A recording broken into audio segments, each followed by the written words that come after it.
Pupunta kami ng bayan. Sasakay ako ng tricycle. Hindi muna tayo sasakay sa sasakyan kasi si Dada ay magluluto ng isda. Naglabada na siya, oh. Kaya magsasakay ako ng tricycle. Lunak lang. Margani. Ayun. There you go.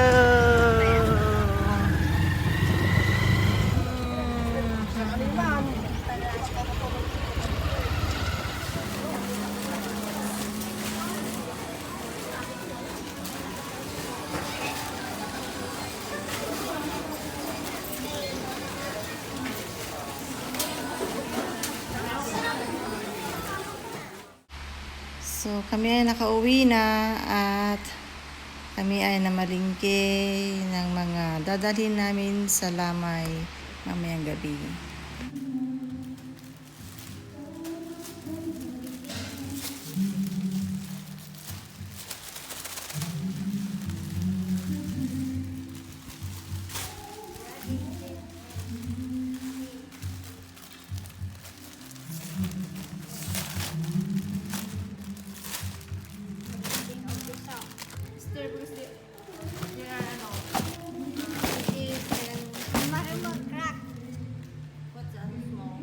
May Coke.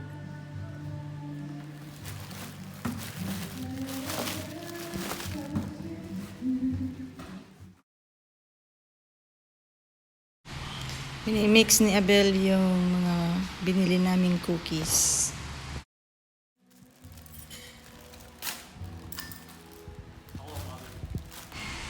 Maingay ang background kasi may birthday party sa kapitbahay namin at sila ay nagkakantahan sa Magic Sing.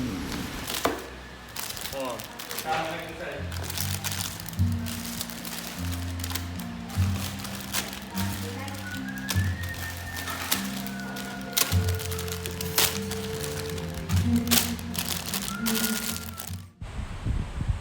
So, ang manggang ito ay kahit green, ang bango-bango at ang tamis-tamis.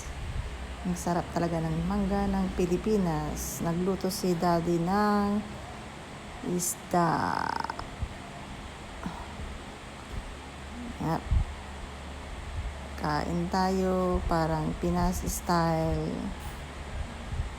Gusto raw niyang kumain ng isda, kaya siya ay nagluto ng isda. Merong nag-deliver ng isda.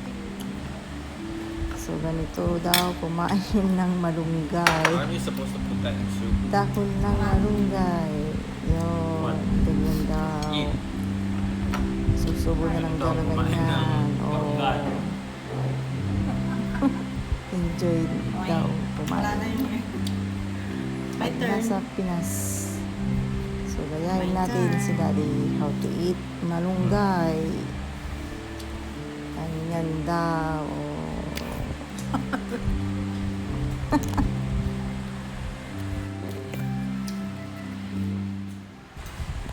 Hitik sa bunga ng kalamansi namin, oh. Puro hinog na siya. Ang gandang tignan. Look, oh, ganda, oh. Parang Chinese, lemon. Chinese mandarin. Oh, ganyan dito sa Pinas. Ang ganda ng mga tanim.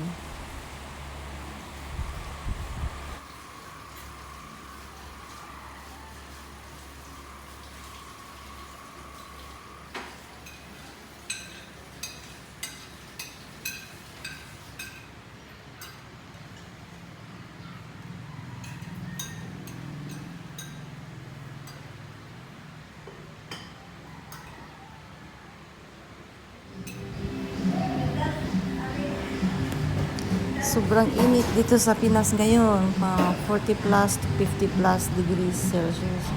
So, lahat talaga electric fan ay naka-on. Wala kami makitang aircon.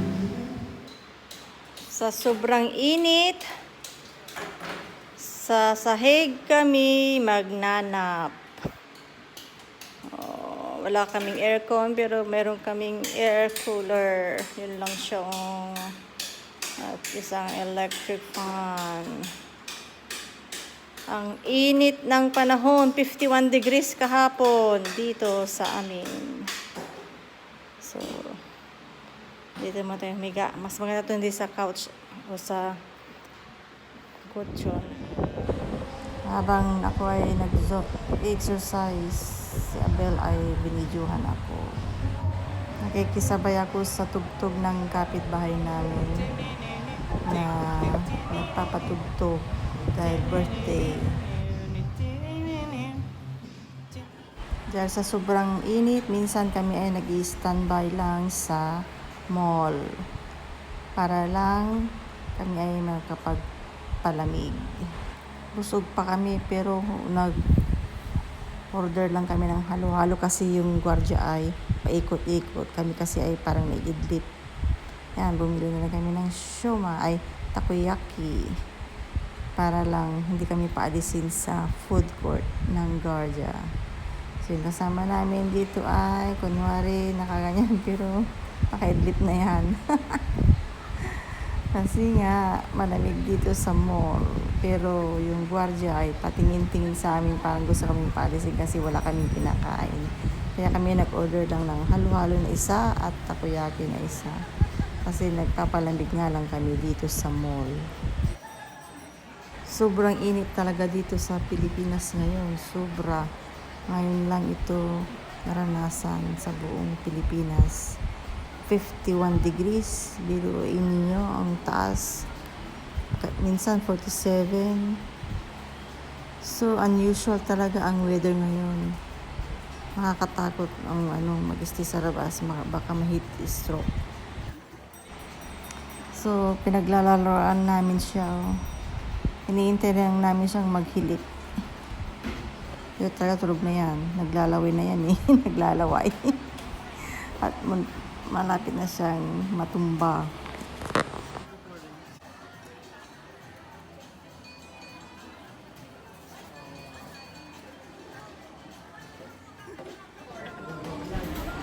Natapos lang ng church service namin dahil linggo ngayon. Kaya kami ay kumain muna sa Chowking dahil walang magluluto ng lunch sa araw na ito. Hindi pala sa Chowking, sa McDo pala kami kumain. Look. Hey! Manggi lang.